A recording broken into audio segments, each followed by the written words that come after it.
amar putusan mengadili dalam eksepsi, menolak eksepsi termohon dan pihak terkait untuk seluruhnya.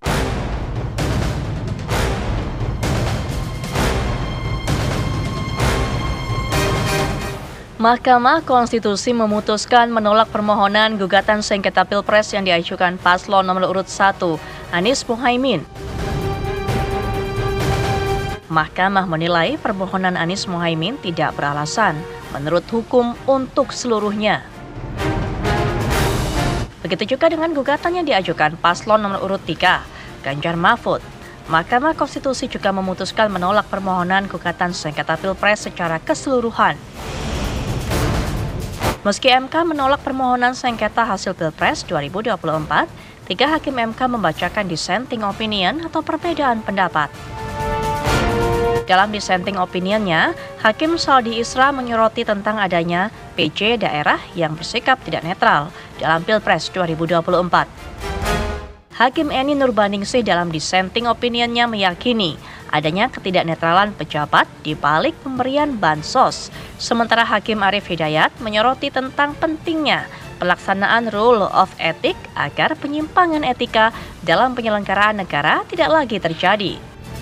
Lantas apa makna dissenting opinion terhadap hasil sidang putusan Mahkamah Konstitusi? Tim TV One mengabarkan.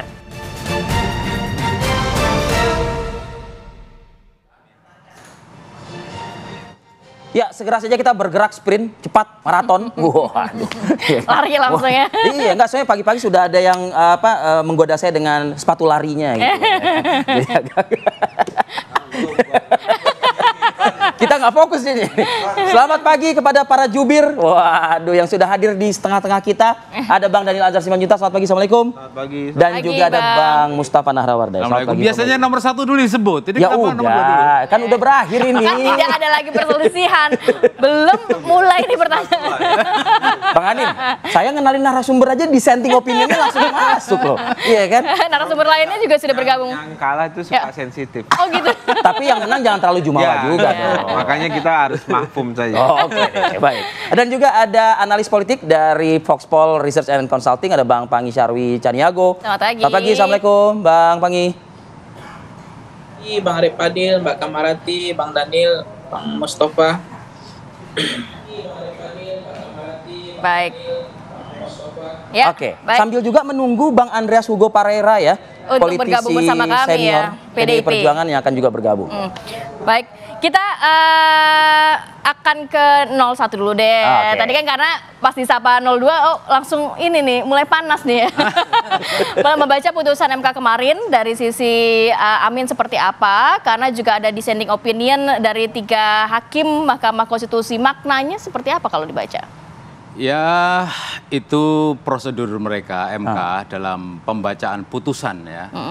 Kami tentu kemarin pecah jadi 2 ya. Kalau ketua Timnas kami mengatakan ini mengejutkan. Kalau Pak Anies enggak mengejutkan. Pertama kali dalam sejarah loh, PHPU, Pilpres. Iya, betul. Pertama kali sejarah dan memang banyak hal yang baru yang pada pemilu sebelumnya nggak pernah terjadi.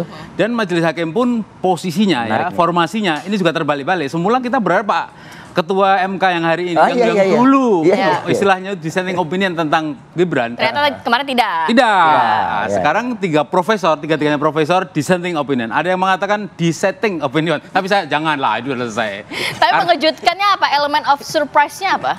Jadi begini, ternyata di antara 3 majelis hakim yang dissenting opinion itu, mereka betul-betul menurut kami ya, ini menjadi pahlawan tanda petik dan mereka menjadi sesuatu yang harapan baru di MK, masih ada harapan hakim yang baik.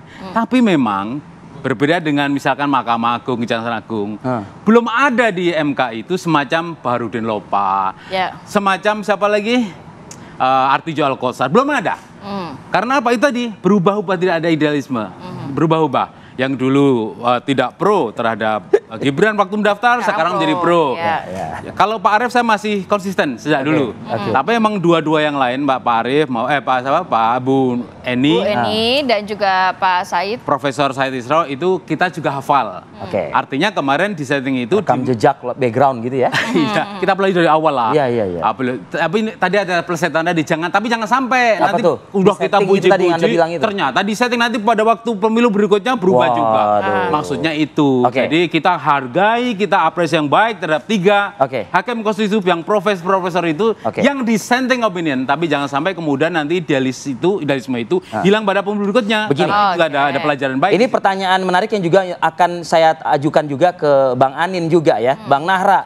Artinya begini, kalau ini bisa dikatakan pertama kalinya dalam sejarah PHPU Pilpres gitu ya, ada hakim yang dissenting opinion. Kita sudah berapa kali ya melakukan Pilpres kan 2004, 2009, 2014, 2019 tidak ada yang dissenting. Nah, ini ada dissenting. Kalau Anda melihat kali ini ada dissenting, artinya produk dari hasil pesta demokrasi tersebut bagaimana dong berarti? Maka Pak Anies bilang, tadi malam kita jam berapa ya? Jam 9, hampir jam 9, kurang 5 menit. Kita adakan share rilis pernyataan Pak Anies dan Pak Muhaimin. Di situ mengatakan dengan segala problematika pemilu 2024, kita terima. Bahkan mengucapkan selamat untuk melaksanakan amanat konstitusi. Begitu Pak Anies ya. Tetapi catatannya banyak ya. Bahkan dalam perkataan Pak Anies kemarin itu mengatakan kita lihat di sini masih ada sumbu pendek. Apa itu? Kemarin pemilu itu masih ada iming-iming, ada ancaman, ada imbal balik, disebut di situ. Maka dari itu pasti banyak yang kecewa, khususnya generasi muda. Tapi kekecewaan itu jangan putus asa. Berarti kita nanti yakin harus next ada time, perbaikan ke depannya. Ada perbaikan dan banyak yang harus berjuang melalui jalur politik. Nah, kira-kira begitu. Catatannya banyak. Berjuang lewat jalur politik. Jalur politik. Tapi Mas Anin dulu juga bukan politikus, sekarang kan masuk juga. Karena belajar pada masa lalu mungkin. Bang Anin kalau kayak gitu. Bang Anin gimana dong? Ada yang mengatakan mungkin kalau ada dissenting opinion ini karena ini pertama kali dalam sejarah, waduh berarti ini legitimasi pasangan terpilih ini patut dipertanyakan begitu. Bagi saya yang jelas legitimasi Pak Prabowo dan Mas Gibran sebagai presiden dan wakil presiden terpilih itu paripurna, sempurna. Artinya di KPU, kemudian MK, kemudian pemilih ya 96 juta pemilih secara total memilih Pak Prabowo. Walaupun dan Mas catatannya Gibran. Cukup banyak tadi disampaikan oleh bagi saya itu rekomendasi. Jadi dissenting opinion yang disampaikan oleh 3 hakim itu bukan pemaknaan bagi saya, bagi kami itu bukan pemaknaan perbedaan pendapat karena substansi dari tuntutannya itu semuanya tertolak. Tapi lebih artinya kan yang dituntut misalnya diskualifikasi terhadap pasangan Prabowo Gibran. Bahkan ada yang nuntut diskualifikasi terhadap Mas Gibran sebagai wakil presiden gitu ya. Nah, tapi kan semuanya itu ditolak. Semua hakim aklamasi kira-kira begitu dan menolak tuntutan itu. Hanya saja dissenting opinionnya itu muncul dalam bentuk rekomendasi-rekomendasi. Jadi sebenarnya tidak ada dissenting opinion, yang ada adalah rekomendasi. Saya melihatnya begitu. Tapi kalau rekomendasinya apa? Penyempurnaan terhadap proses demokrasi kita. Saya justru melihatnya begitu. Kenapa? Karena semua isinya itu adalah catatan baik. Menurut kami itu adalah rekomendasi yang baik untuk Pak Prabowo dan Mas Gibran yang nanti akan memerintah di 2024 dan 2029. Contoh aja Bang Ani, misalnya salah satu saya petik misalnya begini pernyataannya salah satu hakim yang membacakan amar putusan pada saat itu artinya tidak ditemukan bukti kuat begitu ya bahwa keterlibatan presiden cawe-cawe dalam kontestasi politik penetapan calon bahkan juga dengan kedekatan dengan salah satu paslon begitu. Tapi ujungnya ada dissenting opinion yang mengarahkan kepada sana. Masyarakat jadi bingung nih. Anda melihat itu bagaimana dong? Bagi saya tidak membingungkan karena secara hukum itu terang gitu ya, tidak ada bukti yang mengarah ke situ, kemudian ke kuat, kemudian kedua muncul ada pernyataan yang agak tendensius saya menyebutnya itu sebagai bentuk rekomendasi saja. Rekomendasi. Bagi kita bahkan kan Pak Prabowo sejak awal menyampaikan memang demokrasi kita tidak sempurna. Demokrasi kita messy, demokrasi kita costly kata Pak Prabowo kan. Artinya memang ada yang perlu diperbaiki dan itu diakui oleh Pak Prabowo. Dan itu komitmen Pak Prabowo nanti ketika beliau jadi presiden de jure dan de facto, tentu beliau akan memperbaiki proses-proses demokrasi yang ada dan itu komitmen baik yang selalu disampaikan oleh Pak Prabowo. Artinya apa? Artinya semua sebutlah itu kritik oleh 3 hakim konstitusi kita ini, termasuk kritik dari Mas Mustafa, termasuk kritik dari semua pihak gitu. Nah, itu tentu jadi catatan kaki bagi Pak Prabowo untuk memperbaiki proses demokrasi kita. Itu sejak awal disampaikan Pak Prabowo ketika beliau menang Pilpres di 14 April yang lalu, Februari yang lalu. Baik. Nanti saya juga mungkin mau meminta tanggapan. Saya nggak sabar sih sama Pangi Syarwi Caniago nih. Sedikit Bang Pangi Syarwi Caniago mungkin melihatnya ini pertanyaan saya mungkin sama ke Bang Anin tadi begitu ya. Artinya kalau saya bukan curiga ya, tapi kan kita kan beranalisa gitu ya Bang Pangi ya.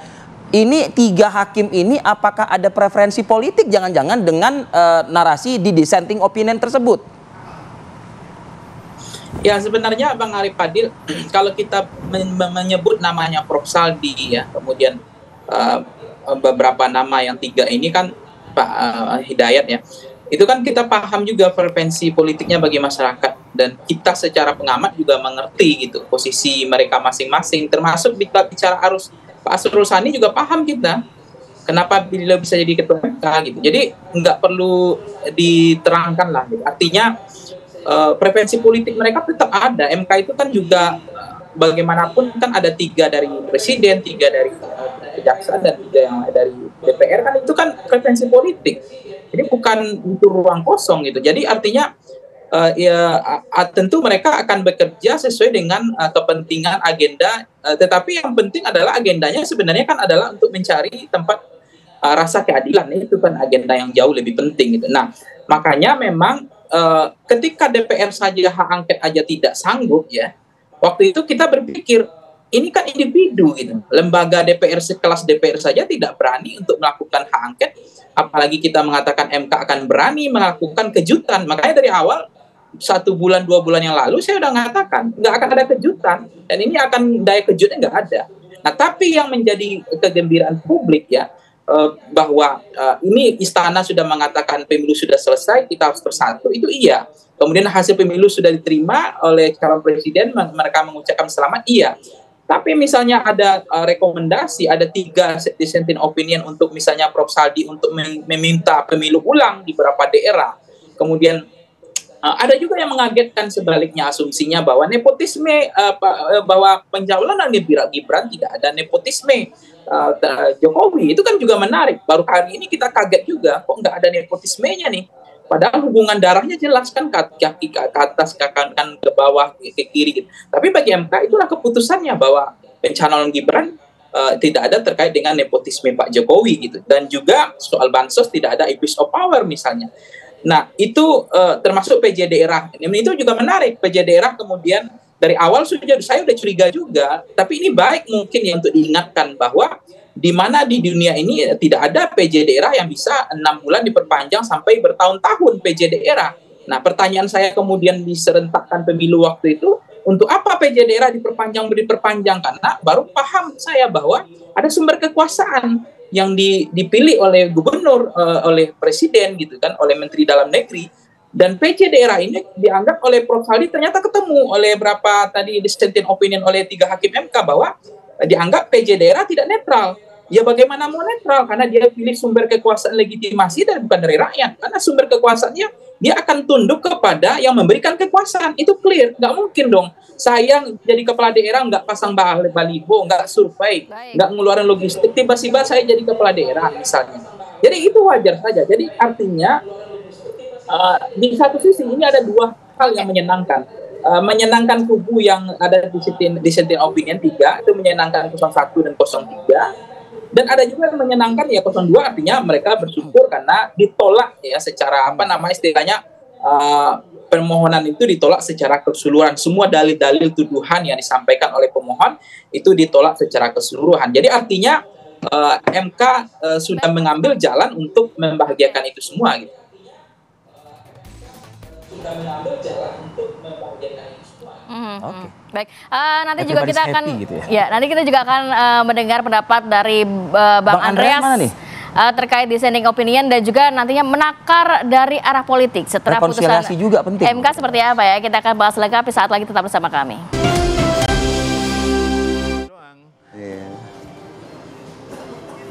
Oke, kembali lagi di Apa Kabar Indonesia Pagi. Kita juga masih menantikan Bang Andreas untuk bergabung bersama kami. Sebelum ke Mas Anin dan juga Bang Nara, sedikit ke Mas Panggi. Arah politik akan seperti apa nih pasca putusan MK kemarin? Apakah memang ruang koalisi akan terbuka lebar? Ya, Mbak Rati, kalau saya mencermati koalisi ini akan koalisi koalisi gemuk ya. Ini koalisi yang akan besar. Nah, tinggal menariknya adalah apakah akan ada oposisi pada pemilu kali ini. Tetapi sebenarnya partai politik kan sudah jelas ketika hak angket dibatalkan, ya tidak jadi karena memang tulang punggungnya ada pada PDIP dan itu ada partainya kan ketua DPR. Jadi dipastikan ketua DPR-nya adalah dari PDIP, tidak akan ada MD3 direvisi dan seterusnya. Nah, cuma apakah PDIP akan tetap menjadi oposisi yang konsisten untuk 5 tahun ke depan? Karena memang pengalamannya PDIP kalau posisi dia bisa menjadi pemenang pemilu lagi dan bisa menggusung calon presiden kembali gitu dengan calon yang kuat. Tetapi pengalaman Demokrat maupun PKS tidak terlalu maksimal, tidak terlalu berfungsi baik untuk oposisi. Nah, kalau PDIP oposisi kan nggak setengah hati, jadi bukan main dan tidak main-main gitu kalau untuk oposisi. Jadi saya mencermati masih berharap jangan sampai pengamat atau anak STM yang jadi oposisi. Jadi kita berharap satu saja sudah cukup. Kalau PDIP mau, apalagi kalau ke PKS mau, tapi saya rasa-rasanya sulit gitu bagi PKS juga. Jadi koalisinya akan gemuk Mbak Rati, akan besar sekali. Jadi semuanya akan merapat, terutama PKB saya meyakini akan merapat ke koalisi Pak Prabowo. Sinyalnya, alarmnya sudah ada, chemistry-nya dapat, apalagi pertemuan Caimin dengan Sufi Dasko Ahmad kemarin, Pak Dasko ya. Kemudian termasuk juga partai Nasdem, Pak Surya Paloh ya akan bergabung juga kemungkinan kepada Prabowo. Nah, tinggal hanya yang menjadi misteri ada 50-50 saja PKS atau PDIP yang akan menjadi oposisi. Cuma itu pilihan yang saya lihat. Tapi PKS pun 10 tahun jadi oposisi kan kering, susah, jadi partai yang sulit katanya karena eksistensi partai itu kan kebertahanan, kedaya tahan untuk misalnya secara kolektif ya, untuk partai adalah menjadi bagian dari eksistensi, bagian dari pemerintah, bukan oposisi gitu. Untuk menjaga keberlangsungan secara kolektif sumber daya dari partai itu sangat bergantung kepada pemerintah. Oke. Saya ke Bang Anin kalau gitu. Bang Anin, rekonsiliasi politik seperti apa yang akan dilakukan oleh Pak Prabowo, apalagi dia sudah memegang semacam kayak putusan yang berkekuatan tetap, begitu loh? Iya kan, putusan MK ini maksudnya. Sejak awal sering saya ulangi bahwasannya watak politik Pak Prabowo itu kan politik rekonsiliatif ya. Merangkul. Iya, itu watak politiknya Pak Prabowo. Politik ta'awun kalau istilahnya Mas Mustafa. Nah, semangat ini yang selalu dibawa. Artinya Pak Prabowo hari-hari ini tentu ingin bertemu dengan Bu Megawati misalnya, kemudian insya Allah nanti juga akan bertemu dengan Gus Muhaimin dan PKB, kemudian akan bertemu dengan semua para pihak lah yang selama termasuk ini, PKS di situ. Iya, jadi rival politik Pak Prabowo dan partai koalisi. Itu mengajak merangkul gitu? Begini, ada dua hal ya. Hal pertama adalah tentu kita harus membangun yang disebut dengan mutual understanding, bahwasannya Pak Prabowo ingin mengakselerasi agenda Indonesia Maju. Nah, mengakselerasi agenda Indonesia Maju itu butuh mutual understanding, kesepahaman yang saling menguntungkan. Maksudnya saling menguntungkan ini untuk semua komponen bangsa. Nah, artinya apa? Kalau kemudian di pertemuan itu ada kesepahaman, kita ingin mengakselerasi Indonesia yang maju, apakah kemudian nanti akan ada di luar pemerintah atau bersama dengan pemerintah, itu hal yang berbeda. Perlu check and balances loh. Betul, semua harus cek semua. Betul, makanya tadi saya sebutkan tidak semua mungkin bisa diajak di dalam pemerintahan. Pak Prabowo sadar betul kita butuh kekuatan check and balances oposisi di baik itu di parlemen maupun di kelompok masyarakat sipil. Nah itu Pak Prabowo percaya betul terkait dengan itu. Nah oleh sebab itu tapi jangan lupa juga kita ingin membangun kekuatan parlemen yang bisa mendukung pemerintah dalam hal ini kebijakan. Makanya tentu kan ada di luar itu sekarang itu ada PKB, ada Nasdem, ada PKS, ada PDI, ada P3. Kita nggak tahu apakah P3 akan masuk parlemen atau tidak. Nanti kita lihat MK gitu. Tapi yang jelas Pak Prabowo ingin membangun mutual understanding, ingin mengakselerasi agenda Indonesia Maju. Siapa yang nanti akan bersama di dalam pemerintahan, dalam koalisi Indonesia Maju, saya belum bisa jawab. Oke, tapi mutual understanding begitu ya. Bang Nara, tapi kalau melihat nampaknya juga Pak Prabowo kan wataknya memang merangkul semua pihak begitu. Tadi dikatakan oleh Mas Ipang bahwa ini nampaknya koalisinya koalisi gemuk. Nah, sudah ada tanda-tanda yang pihak-pihak yang akan diajak masuk ke dalam itu. Ya gini, kalau pada pemilu lampau, saya juga terlibat juga. Pak Prabowo memang sukanya merangkul, Pak Jokowi aja dirangkul kok. Kebalik ya. Jadi satu koalisi akhirnya. Nah sekarang ini meskipun Pak Anies itu semalam bilang ke kami bahwa putusan MK itu sebagai pertanda selesainya pemilu 2024. Tapi pada kalimat pertama Pak Anies mengatakan kita gagal menjaga marwah MK karena apa? Kita menjaga pelemahan demokrasi ternyata sampai MK juga. Artinya apa? Yang dulu dikatakan mungkin hanya sampai Anwar dipecat selesai, ternyata diduga sampai sekarang pun pelemahan demokrasi itu nggak selesai. Maksudnya harus kita jaga juga. Jadi nggak cukup legowo ya untuk nantinya berkoalisi bukan, gitu? Kalau secara politis legowo, tetapi begini, ini untuk pelajaran ya, untuk pelajaran. Artinya apa? Meskipun pemilu sudah selesai, meskipun nanti ada rekonsiliasi atau entah apa kalimatnya atau diksinya apa, tetapi pelajaran pemilu 24 akan tetap menjadi pelajaran ke depan supaya tidak terulang. Misalnya nih kan Mbak ada dari salah satu yang dissenting opinion kemarin mengatakan soal KKN itu, maka Pak Anies mengatakan ya kita harus menjaga amanah reformasi, salah satunya adalah mencabut budaya KKN. Nah ternyata pada pemilu ini masih terjadi. Artinya PR berat kita ke depan masih lebih berat lagi. Tapi Anda melihat rekomendasi-rekomendasi yang kemarin dikeluarkan kalau dari sisi Mas Anin, ini masih cukup kurang, masih kurang untuk demokrasi Indonesia ke depannya? Makanya perlu oposisi, perlu orang yang atau pihak, atau kalau yang bisa oposisikan sebenarnya partai. Tetapi masyarakat ya, civil society perlu ada mendukung ya, siapapun yang ada di luar pemerintahan. Maka semalam memberi kode Pak Anies itu. Beliau mengatakan, saya banyak ditanya orang, bagaimana pendapat saya terhadap Pak Prabowo Subianto. Pak Anies menjawab dengan angka panjang itu. Patriot kok. Oh dia patriot. Tapi sebenarnya ada ujungnya di belakang ada ekornya. Karena patriot dari keluarga terpandang, berpunya, kemudian dari keluarga ya istilahnya itu intelektual tinggi, maka saya yakin Pak Prabowo bisa melaksanakan amanat konstitusi menjadi presiden dan pundak keduanya antara Pak Prabowo dengan Mas Gibran itu ada di situ. Amanatnya harus ditanggung mereka berdua, bisa. Itu kan untuk menjelaskan bahasa Pak Anies kan halus itu. Lebih baik lagi kan kalau misalnya sudah yakin bahwa sosok pemimpin berikutnya adalah seperti yang tadi disampaikan oleh Bang Nahra, sebaiknya lagi Pak Anies juga memberikan masukan-masukan juga dong, membantu juga pemerintahan nanti yang akan dibentuk begitu. Pak Anies memberi semacam kode. Tolong Pak Prabowo hargai dan ya dipelihara ya pihak-pihak yang ingin tidak ada di pemerintahan. Artinya yang menjadi oposisi. Ada lihat nanti yang di malam itu. Jadi tolong pahami bahwa nanti akan ada oposisi.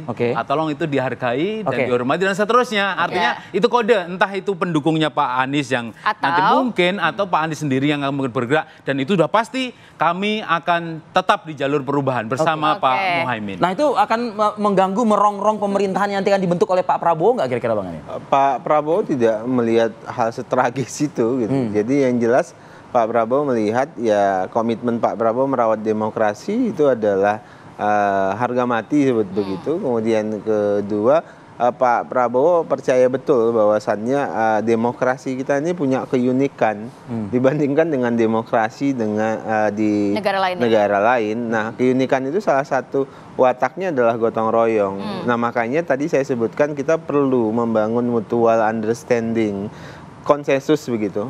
Baik itu mau di luar pemerintah atau di dalam pemerintahan itu bagian dari sikap politik. Tapi beberapa hal yang perlu dicatat adalah ada hal yang harus kita kerjakan bersama-sama untuk kemajuan bersama. Tapi ada juga yang kita bisa berbeda. Nah, salah satunya ya kritik. Nah, kalau dalam bahasanya Partai Umat ini misalnya ada amar ma'ruf nahi mungkar. Yang bisa mau dimakrufkan bersama-sama ya kita bermakruf gitu. Tapi yang harus nahi mungkar itu ya harus dimungkarkan begitu. Kira-kira gitu. Nah, itu yang perlu dilakukan. Nah, kemudian ketiga, nah ini agak unik. Hari ini menurut saya udah partai-partai politik yang mohon maaf dalam tanda kutip belum beruntung di kompetisi ini itu sudah bergerak masing-masing. Jadi mereka tidak mau Mas Anies ngomong A begitu ya, mereka jalan ke B masing-masing saja.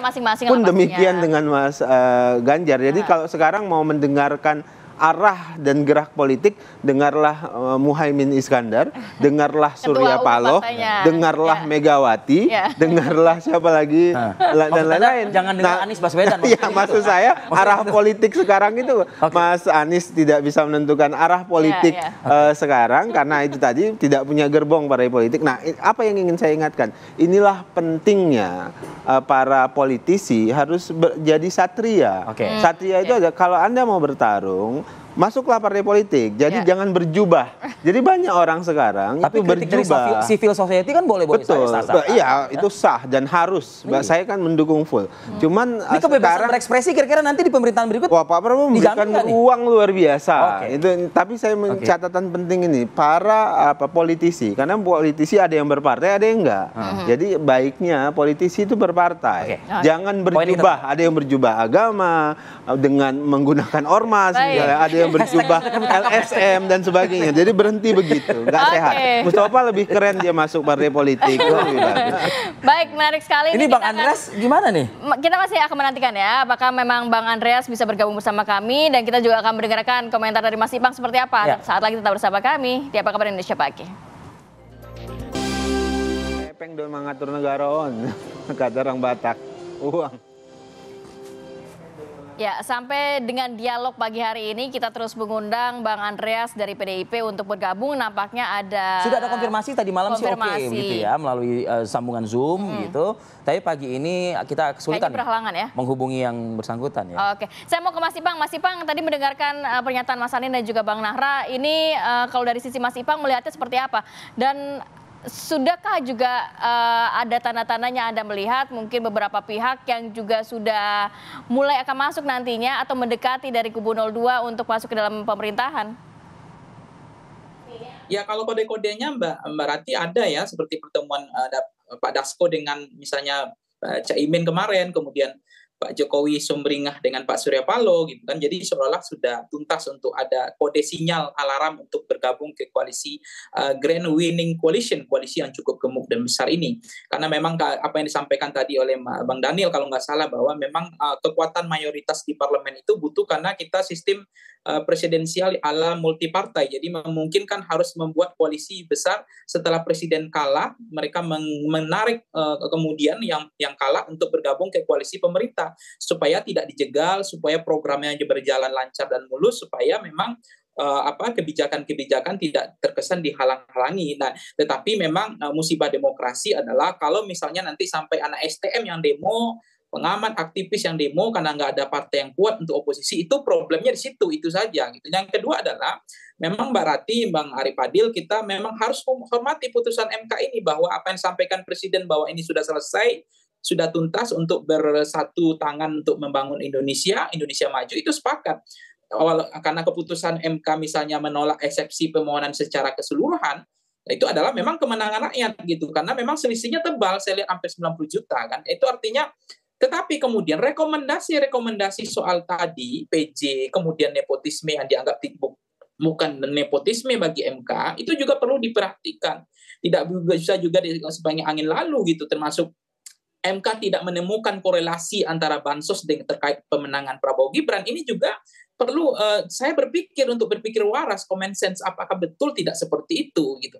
Nah, ini yang menjadi penting ya, misalnya di kampung-kampung kita terasa bahwa mereka memilih bukan karena soal figur, tetapi karena mendapat bantuan cash gitu, bansos yang 600, tapi itu udah selesai. Jadi ini kan nggak salah kita membangun bangsa untuk memberikan rekomendasi perbaikan untuk pemilu yang ke depan. Nggak boleh juga kita sensitif untuk memperbaiki kualitas demokrasi kita. Bahwa ada masalah soal tadi fatsun politik yang sudah mulai dilindas gitu, bahwa ada juga yang mengatakan meskinya secara empirik objektif atau intersubjektif bahwa presiden bersikap dan bersifat netral, itu pun sulit untuk diwujudkan. Tetapi bagi MK, presiden tidak melakukan nepotisme, presiden sudah netral, itu intersubjektif. Tetapi secara empirik objektif, bagi saya presiden sudah tidak bisa bersikap berharap untuk netral. Itu yang terjadi. Jadi tekanan juga terasa menurut saya, tekanan di MK itu nggak ngeri-ngeri sedap, bukan main dan tidak main-main juga. Perubahan sikap dari ketua MK seperti yang terjadi misalnya yang sebelumnya menolak nepotisme, kemudian mereka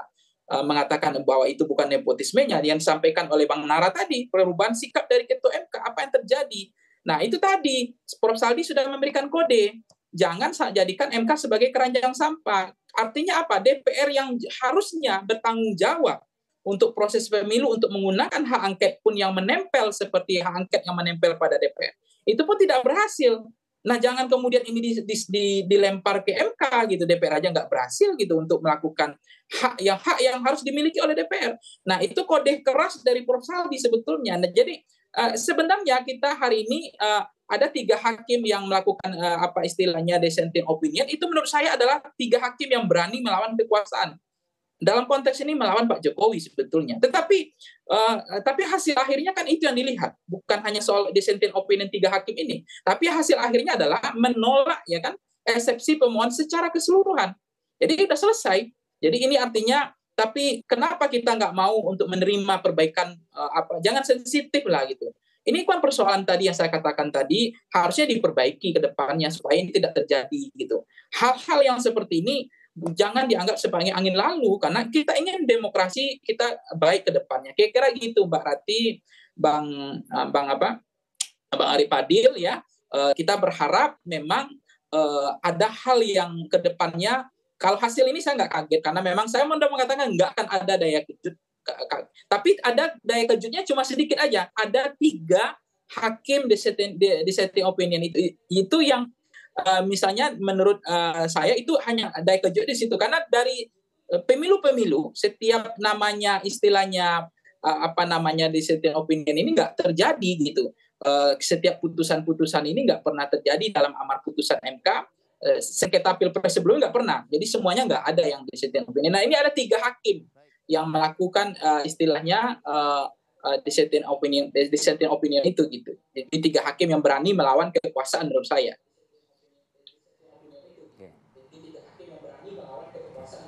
Oke, baik.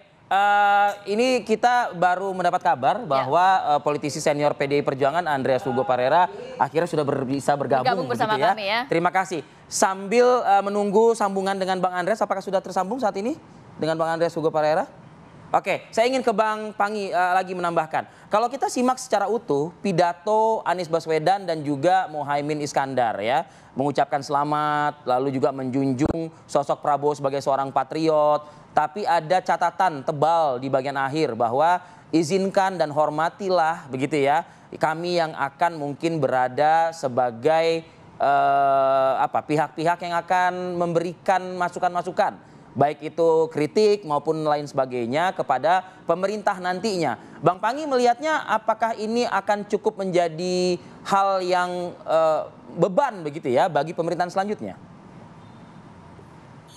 Iya, sebenarnya kalau apa yang disampaikan Pak Anies kan hanya mengucapkan selamat terhadap hasil keputusan ini, karena memang semua rekomendasi perbaikan tetap menjadi catatan penting beliau kan. Tetapi kemudian Pak Anies kan nggak punya partai juga, jadi ini juga problem.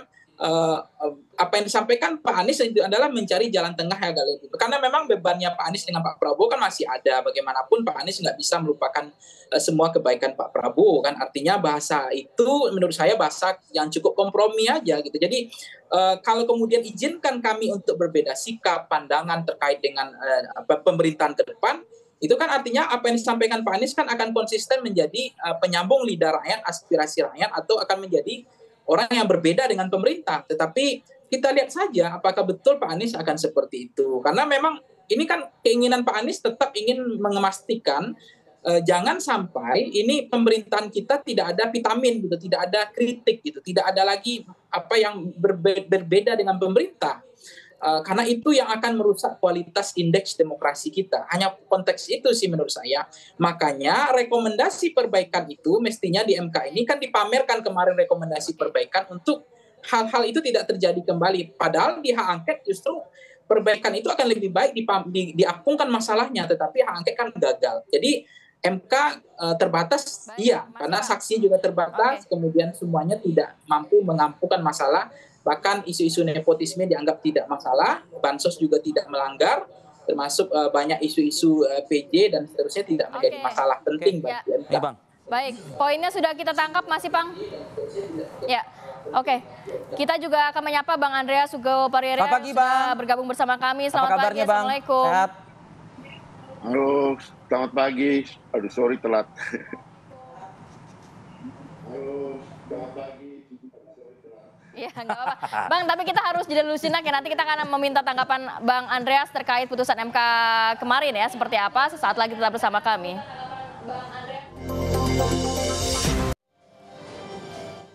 Baik, kita lanjutkan perbincangan. Saya mau langsung ke Bang Andreas. Bang Andreas, bagaimana tanggapan dari PDI Perjuangan atau 03 ini terkait putusan MK kemarin dan juga ada 3 hakim yang dissenting opinion?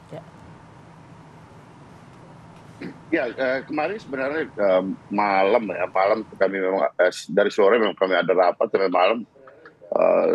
Sekjen DPP sudah menyampaikan beberapa poin, ada 5 poin ya, ada 5 poin yang menyangkut sikap dari PDI Perjuangan menyikapi hasil keputusan dari Mahkamah Konstitusi itu gitu. Bahwa ada beda pendapat di tiga dissenting opinion. Memang ini satu peristiwa baru gitu dalam keputusan Mahkamah Konstitusi yang menunjukkan bahwa memang ini ada representasi suara dari para hakim yang juga mencerminkan suara dari masyarakat tentang peristiwa yang terjadi, yaitu pemilu kemarin yang terjadi. Bahwa kemarin di dalam proses persidangan kita semua tahu bahwa para hakim ini membuka ruang untuk melihat pemilu itu bukan hanya dari hasilnya, tapi bagaimana proses pemilu itu berlangsung. Dan proses persidangan itu kita semua juga bisa menyaksikan bagaimana para saksi, para ahli, juga para menteri, 4 menteri menyampaikan berbagai hal yang berkaitan dengan proses pemilu itu. Dalam hal ini gugatan yang berkaitan dengan kecurangan dalam pemilu kemarin.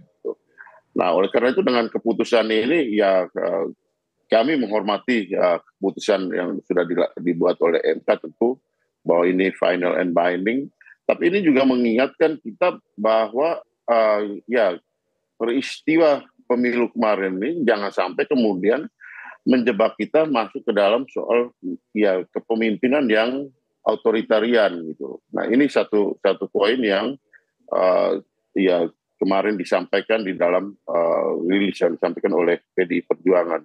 Juga mengingatkan kita bahwa ke depan jangan sampai peristiwa-peristiwa kemarin itu dipraktikkan lagi, karena kita akan menghadapi pilkada tahun 2024, dan kami kemarin juga fokus pada bagaimana mempersiapkan pilkada, mempersiapkan kader-kader untuk pelaksanaan pilkada di daerah, sehingga jangan sampai kemudian ini peristiwa-peristiwa di dalam pemilu kemarin yang kita tahu berkaitan dengan kecurangan pemilu ini kemudian terulang lagi di pilkada nanti. Jadi itu kurang lebih sikap dari PDI Perjuangan yang sudah disampaikan kemarin. Oke. Ya, Bang Andreas. Saya juga ingin mengkonfirmasi Bang Andreas, karena sudah ada pernyataan dari Sekjen dan juga beberapa politisi dari PDI Perjuangan juga, mungkin termasuk Bang Andreas Hugo Parierea begitu. Hormati dululah proses di MK ini. Nanti setelah proses MK, kalau kita bicara rekonsiliasi baru tepat momennya dan saatnya begitu. Nah, ini apakah putusan sudah kita lewati kemarin? Apakah rekonsiliasi politik juga akan segera juga digayung bersambut begitu oleh PDIP? Saya nggak terlalu mengerti juga apa maksud dari rekonsiliasi politik ini gitu. Maksudnya rekonsiliasi politik maksudnya gimana?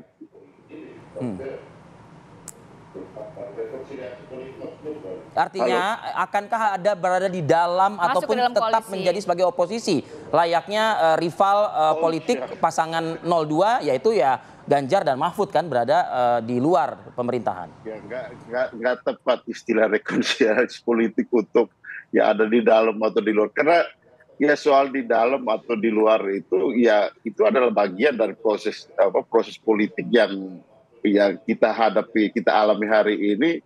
PDI Perjuangan itu ya pernah ada di dalam, pernah ada di luar, dan kita ini bukan berperang gitu kan. Kita habis Mahkamah Konstitusi ya sudah keputusan sudah dibuat. Bagaimana ke depan soal sikap positioning PDI Perjuangan, posisi PDI Perjuangan ke depan ya itu kita lihat di dalam perkembangan nanti. Dalam arti apa? Ini masa transisi ini masih berjalan sampai dengan bulan Oktober ya. Proses transisi ini berjalan sampai bulan Oktober ya, kita lihat bahwa semua proses itu kan bisa terjadi, bisa ada perubahan-perubahan di tengah jalan, dinamika yang ada di tengah jalan. Saya kira ya itu hal yang biasa, tapi ya sebagai partai dan partai yang mendukung pasangan yang kemarin sudah diputuskan di MK, saya kira kami fokus pada agenda-agenda yang berikutnya itu yang berkaitan dengan pilkada nanti gitu. Bahwa pembicaraan kenapa? Ya, tapi tidak menutup kemungkinan juga untuk masuk ke dalam pemerintahan nantinya. Tidak menutup kemungkinan untuk masuk dalam pemerintahan nantinya. Tidak harus juga masuk di dalam pemerintah, tidak harus juga keluar, tapi bagaimana kerjasama di dalam politik itu tergantung bagaimana pembicaraan berkaitan dengan platform pemerintahan ke depan, apakah ada kesesuaian antara platform pemerintahan ke depan yang katakanlah di situ bisa PDI Perjuangan bisa terlibat atau tidak, ya kita lihatlah nanti.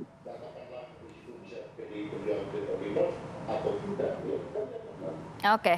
Mas Anin, tanggapannya? Iya, yang jelas tadi seperti disampaikan Bang Tidak Herrera. ada sesuatu yang harus direkonsiliasi kata. Memang tidak ada rekonsiliasi. Ini kan kompetisi yang biasa.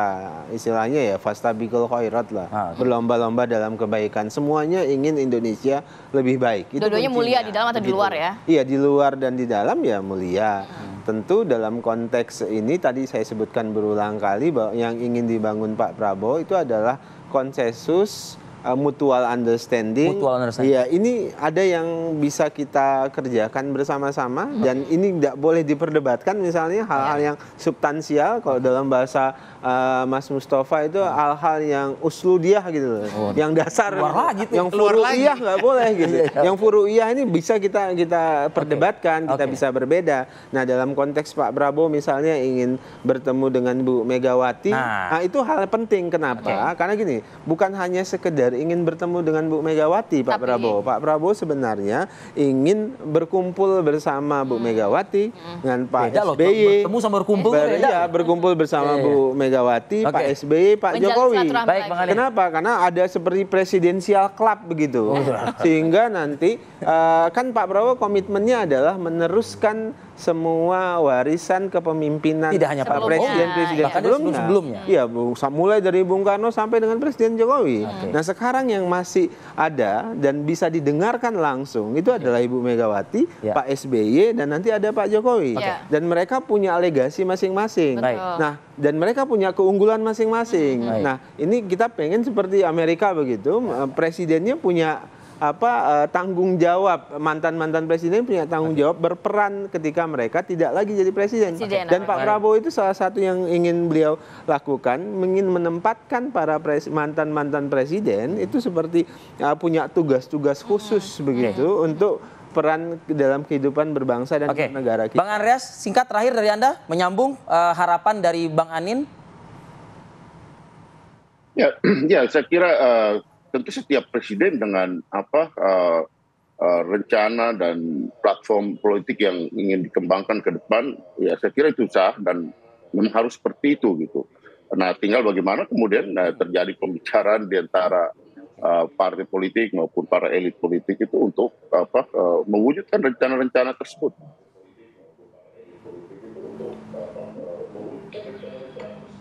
Oke. Baik. Terima kasih Bang Andreas Hugo Parera, terima kasih Bang Daniel Anzar, Sama-sama. Bang Mustafa Narawardaya, juga Bang Pangi Sari. Sehat selalu, assalamualaikum. Waalaikumsalam.